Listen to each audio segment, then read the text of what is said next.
a rather bizarre new allegation from President Trump's former private physician. NBC News is reporting that Dr. Harold Bornstein says shortly after President Trump took office, only a couple weeks or so, the president's personal bodyguard and a top lawyer for the Trump organization suddenly came into his office, made off with all of the president's medical records going back decades. Here's more from Dr. Bornstein. What exactly were they looking for? All his medical records, his pictures, anything they could find. We must have been here for 25 or 30 minutes. We created a lot of chaos. I couldn't believe anybody was making a big deal about a drug that's to grow his hair, which seemed to be so important. And it certainly is not a breach of medical trust to tell somebody they take Propecia to grow their hair. What's the matter with that? All right, let's assess the breaking news. Let's bring in former Assistant U.S. Attorney Kim Whaley, CNN legal analyst Michael Zeldin. He was Robert Mueller's former special assistant over the Department of Justice, and CNN political analyst Julie Hirschfeld Davis. So, Julie, let me start with you. This is pretty extraordinary to hear the president's longtime personal physician, Dr. Harold Bornstein, he'd been the physician for 30 years, if not longer, all of a sudden say that a couple of weeks or so after the election, they burst into his office and they start going through his files and take everything, all the medical records regarding Donald Trump, who was then the president of the United States. And he says he doesn't think they had some sort of medical order that would allow that kind of intrusion.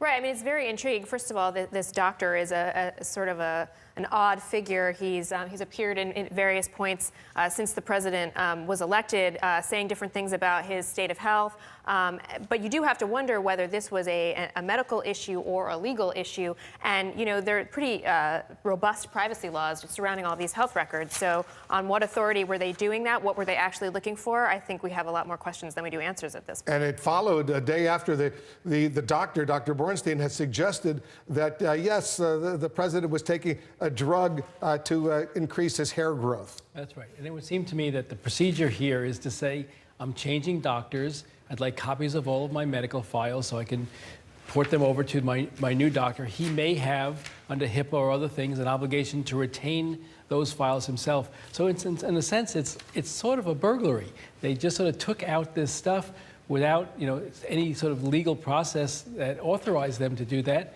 And it's a little bit frightening, honestly. A sort of a burglary, those are strong words. When you're, explain, you're a former prosecutor. Well, I just don't know under what authority a patient has the right to enter a medical office and retrieve folders, even though they're their folders of his own medical treatment, that they have the right to just take them without a civil procedure in a court that authorizes that in some way. I don't know for certain, but it strikes me that it is a theft of some sort. What do you think, Kim? You're a former assistant U.S. attorney. Well, it's really difficult to tell based on this limited information, but I think the broader picture here is whether we have another instance potentially of the notion that certain people in government are above the law, can do the things they want to do for their personal reasons. And, the story will come out, but that's part of a bigger picture if that is the case.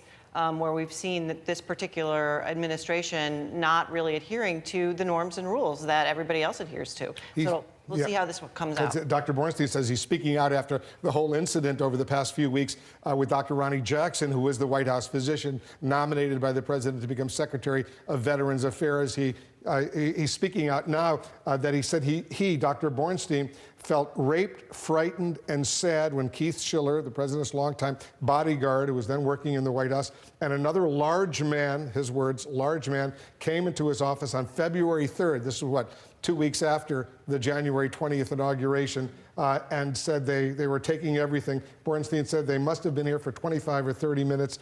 It created a lot of chaos. He said he was not given a form authorizing the release of records signed by the president. That's known as the HIPAA release. Well, and I mean, we do, Ronnie Jackson came to public prominence. I mean, those of us who work in the White House knew of him as the White House doctor for many years, but he came to public prominence when he went out to the lectern and made all those statements about the president's health and, sort of said that he gave him an extraordinary bill of health, health and said that he had been, examining him, and they were making the disclosures that, presidents for many, many years have made about their own physical and well-being. But the question was coming in would this doctor of of President Trump's, who had been treating him for quite some time before he was elected and before he was in public life, know something about his health that for some reason people around the president wouldn't want to come out. And so I think that's one of the questions here. We have to figure out, what were they looking for? Was this just a routine, as you said, we're going to get the records and give them over to his current physician, or was this more of an effort to make sure that the public could find out something that the president didn't want to get out? Yeah. And I'm not saying, Wolf, that anyone committed a crime of burglary